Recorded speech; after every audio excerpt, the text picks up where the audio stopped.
Welcome to the TryPod. We break down the NRL every game, every week from a punting perspective. I'm Jacob Wynn, and I am doing a 6 games into round 4 rapid reaction because we've got a bit of time. We've got 20 minutes till the game kicks off tonight. Sharkies Raiders. It's a different scheduling this weekend. Obviously, with the long weekend, I hope everyone's had a great weekend so far.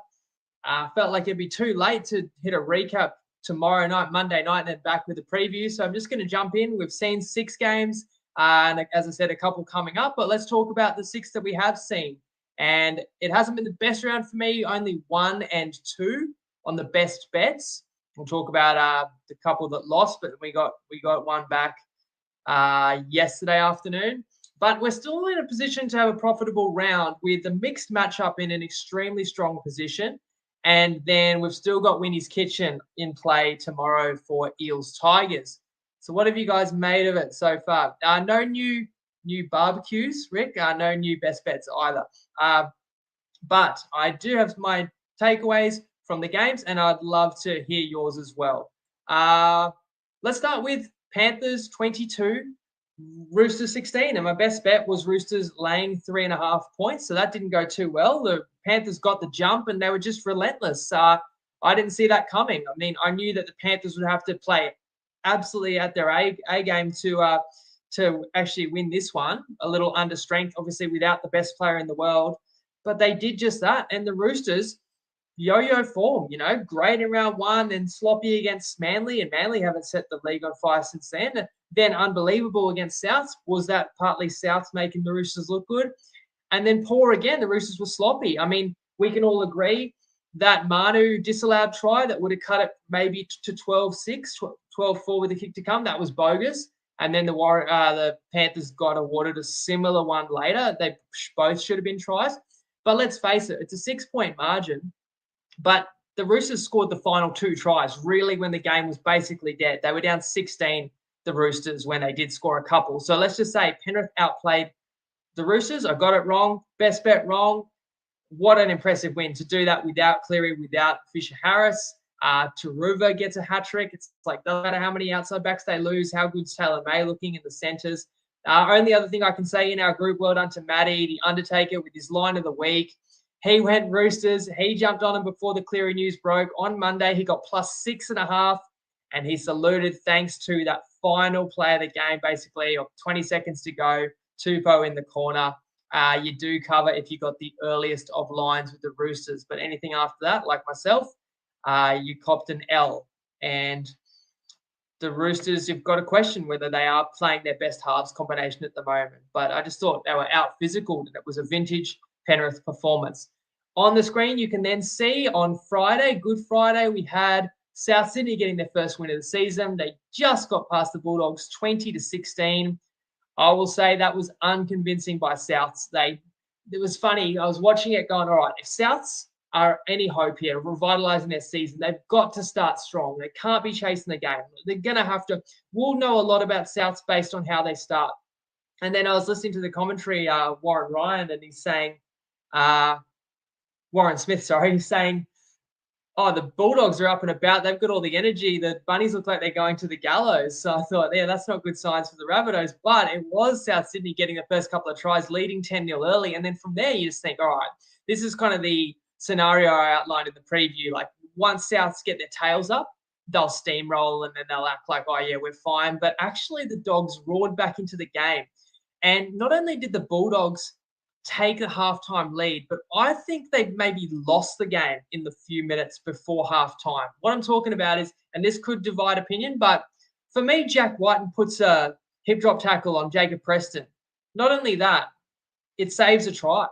So it's a massive moment, and they reckon it's fine. It gets a green light, because there was even a moment where Preston was got up limping, so the ref stopped the game. I thought, oh, clearly Bunker will chime in on this. Nothing. Well, am I wrong? Do I not understand what a hip drop was? And then about 3 minutes later, Dogs are on a break. This is an opportunity. You're already leading the game, and you've just scored 12 unanswered points. You got an opportunity to get more points, and it's as cynical as you like. I think it was Isaiah Tass He pulls down one of the Doggies players after a break. They get up to play the ball. It might have been Taffy. He pulls him down again. What's a professional foul if that's not one? Because if that's not a professional foul, then every team should do that. After a side makes a break, they get up to play the ball, rip them down again. Like, if that's not a professional foul, I don't know what is. So the Bunnies avoided sin bin, and then I thought the Dogs made a really stupid decision not taking the 2 just because it was under 60 seconds to go. And look what ended up happening. The Dogs lose their game by 4 points. But if you had those extra 2, Burton wouldn't have rushed the final conversion. I mean, he literally took the final conversion without a tee. He just sat it balancing in the grass. So I felt like they obviously left points on the table, the Bulldogs. And in the second half, really the story was Bunnies were in front most of the way. Once they responded, come out and scored the first try of the second half. I think they've done that. Well, I've done that every game apart from the Roosters one. But then the Bunnies had to do a lot of defending. And if you're going to give Souths any credit, good defense, strong, solid defense when their backs were against the wall. And I do think part of that is that Canterbury don't have a lot of options. And I still don't think Hutchison is the right halfback there. And I feel like a better side would have put the Rabbitohs away. And I think the Rabbitohs are a bit lucky that they ran into Canterbury, because we know Canterbury's limited, especially from an attacking sense. But if you were questioning, rotten culture or that Dimitri had lost the troops, you would have to at least concede that while the Bunnies were far from impressive, that they did knuckle down and defend their way to a victory. So I'll give them that. But again, I said, maybe it was a cheap line for Rabbitohs, but I'd wait to make them show me something, wait till they prove it to me before I probably back them again with the line. And that late Bulldogs try meant that the Rabbitohs now haven't covered a line, I think 11 straight NRL games. Let me know what you guys made of it. I got another game wrong on Friday night. I thought this would be really close. Broncos Cowboys, but Brisbane won 38-12. It was an entertaining game. It was some amazing tries from both sides, really. It was quite back and forth. I think it was only 20-12, and that included a late penalty awarded to Brisbane. At halftime, still anybody's game. If you've seen what Cowboys have done this year, particularly against Newcastle, against St. George, no lead was safe. But the second half, the Cowboys could not survive the amount of errors. And look, some of those errors were forced by Reynolds being back and what an exceptional kicking game he possesses. I mean, he had all the back three of the Cowboys, all three of them spilled one of his bombs in the first half alone. So that's the story of the game. The rain comes down early. It's slippery conditions. It's difficult conditions, but both sides were still very willing to toss it around, as you could tell by the, over 30 points in the first half. But only one team couldn't hold it. The Cowboys had 3 times the errors of Brisbane, and my best bet was either team 1-10. So once Brisbane's kind of up 8, up 14, then really your bet becomes Cowboys plus 10.5. You need the Cowboys to get back in the game, but any chance they got, they spilled it. And meanwhile, Brisbane got plenty of extra opportunities because the Cowboys spilled it plenty of times in their own territory as well. So just way too many mistakes to have any chance in that one. I can't even judge the ability of the Cowboys too much because, like I said, they just kept handing the footy back over to the Broncos. I don't know. Is it a case of 1-2 record, Brisbane at home, just more desperate, more concentration than a 3-0 Cowboys side, perhaps? There were some stunning moments, stunning tries, as I said, but I guess you have to mention that Dearden 80, 90-meter chase down try saver on Cobbo. That was spectacular. One of the greatest try savers you'll ever see, but it doesn't count for much if you can't back it up. Yes, they did survive that moment, but they dropped it, North Queensland, soon after and conceded. And the last thing I'll say is credit to Brisbane because I gave them every chance in this. I thought they had kind of 50-50 chance to win, but to win by more than 20 points against a really good opponent without Reece Walsh or Payne Haas, that is very impressive. And because the game was nowhere near close, especially as Brisbane just kept extending and making North Queensland pay for those errors, not only did my best bet lose, my better same gamer also lost. I had neither team to 30. I thought that would be such a great bet when I seen the rain just pouring down early, but it didn't stop scoring. It felt like most of the errors were by teams in their own 20 and actually just inviting pressure in. As Joe says, Raiders, Sharks. I've got to lean to Sharks, but I will tell you, the line feels fishy. That game's kicking off in 10 minutes, and I'm going to shoehorn our preview in before then.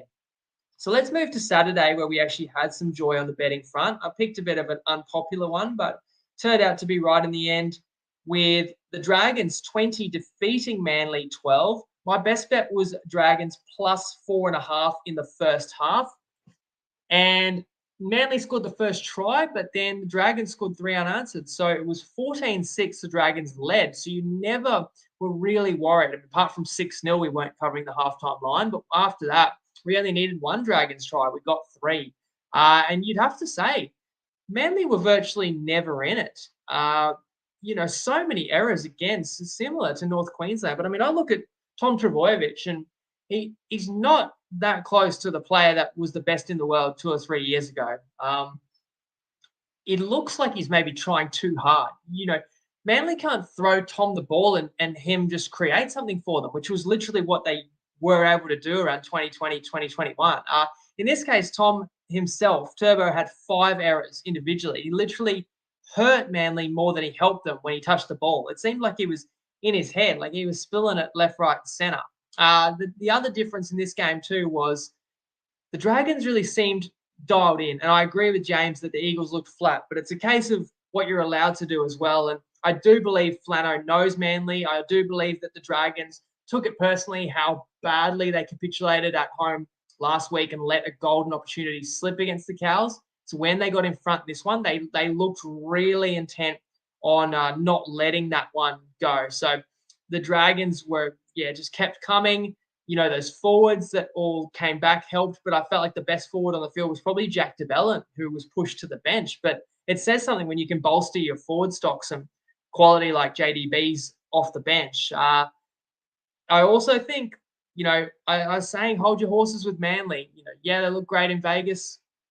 It's an unusual game. You don't know about the team's prep, and we now know what Souths were going through. And look, they were impressive against the Roosters, but hey, I've now picked the Manly game correct. At least 3 out of 4 had a best bet each and every week.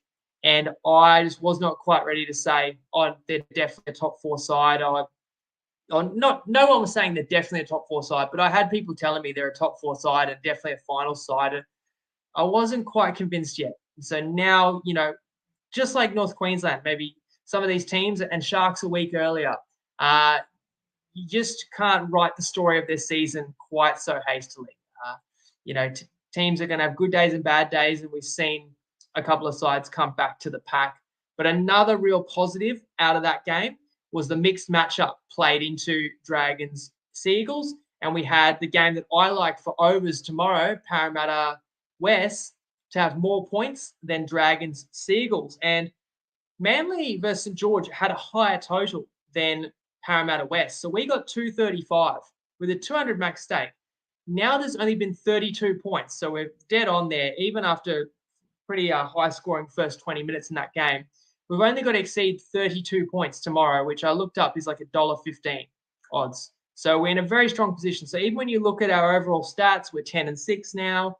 I combine like 100 stake example for mixed matchups and best bets. We're in profit a couple $100, but that's not including the pending bet tomorrow. I was not going to jinx it and claim it as a win yet, but we are in an absolute box seat tomorrow. More than 32 points, we'll have another winner. That's 235 as well, so that would be nice. Let's see the comments.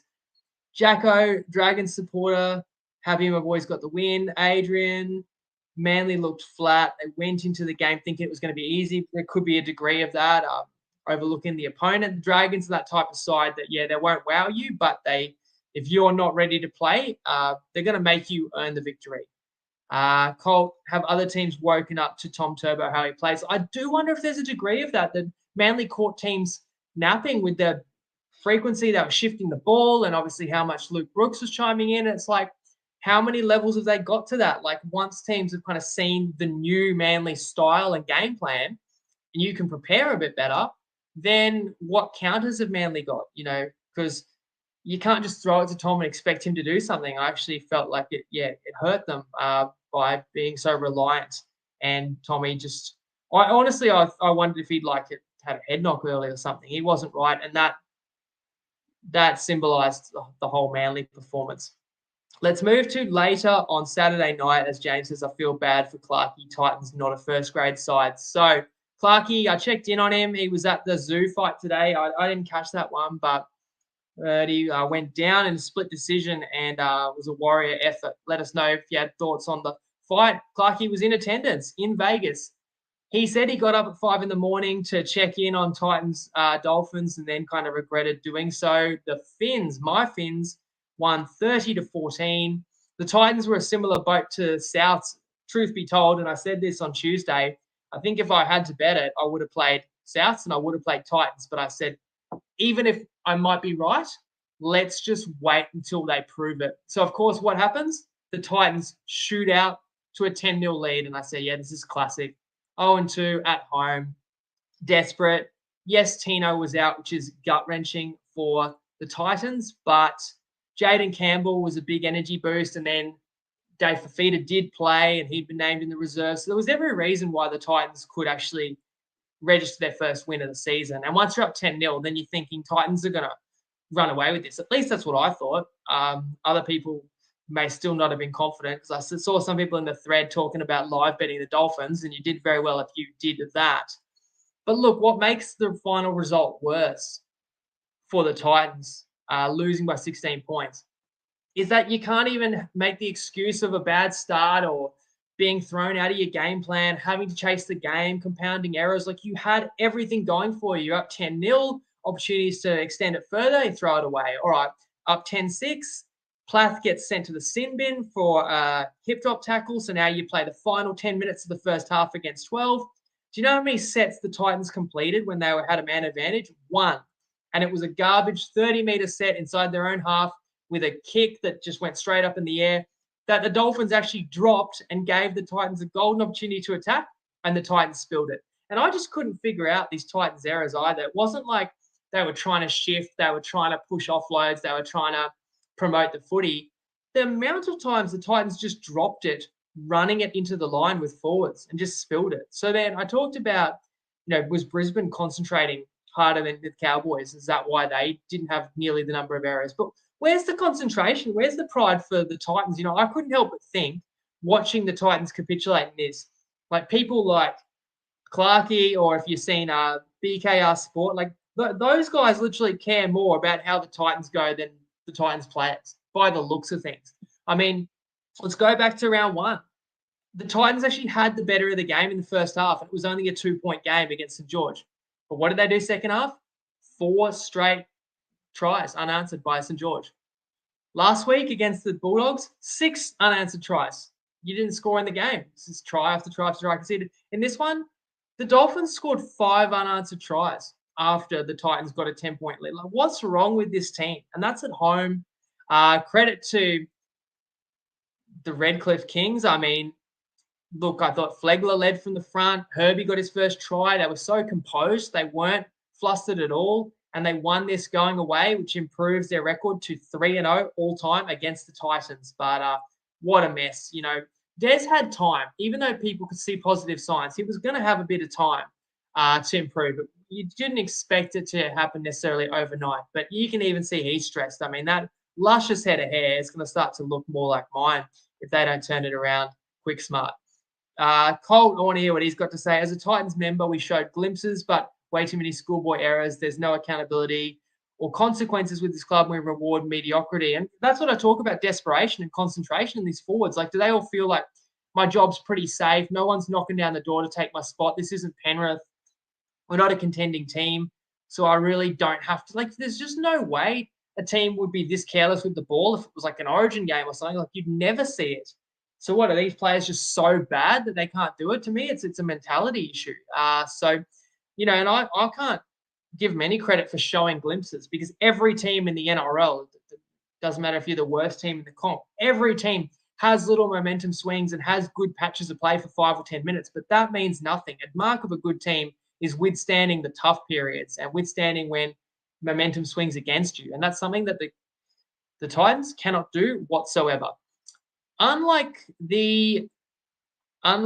the Knights. As Michael says, best bets hurt me hard this weekend. Yeah, we went 1 and 2. I'm sorry, Michael. We're 10 and 6. But hopefully I will do better next week. I strive to do better each and every week. Look, the Knights hung in there to cap the final game that we have seen today. And let me know if I'm missing anything in Sharks Raiders. I think it just kicked off, so I'll be pretty swift. The Warriors beat the Knights 20-12 after the line closed 9.5. So another good example of if you wanted to play the Warriors, it was 7.5 early in the week. If you did want to play the Knights, it could have actually got as high as a 10. So depending on your execution, you could have won on either side. It looked to me like the Warriors might win this going away. I know there's a few Kiwi fans in the chat. Let us know what you made of it. Saw JK say before, RTS best fullback in the game. I don't know if I can go that far. What a fullback duel it was today, though. Vintage Roger, he had nearly 300 meters. I really do think you got to move Nickel Klukstad to centre when you bring him back. We'll see how that goes. KP had his moments too, though. And what I have to say is, despite the fact that New Zealand were in control for most of this game, leading by 12 early, even when the Knights responded, the Warriors were the first to score second half, up 18-6. And when the Warriors got a penalty to make it 20-6, and that's a 14-point, 3-score lead with under 10 to go, you'd say, yeah, it's game over. But the Knights actually struck back and then made a full length of the field line break, nearly scored again and went close. So some credit to Newcastle for hanging tough. Tough start to the year for the Knights. Only 1 and 3, and a couple of games could have gone better for sure. But at least that's a tough environment when things go against you. And New Zealand's tails were up, but like I said, I thought Rog was leading the way. I had one other note. If we rewind to the Titans Dolphins game, Nicole's been giving us a try score every week. He had Nichols at $11 anytime try scorer. If you watched it, he had one that he was shut down just short of the line, and another that he actually got over the line but grounded it short and rolled it. You could not have come any closer if you were on Nichols. So that one hurts. Sorry, Nicole.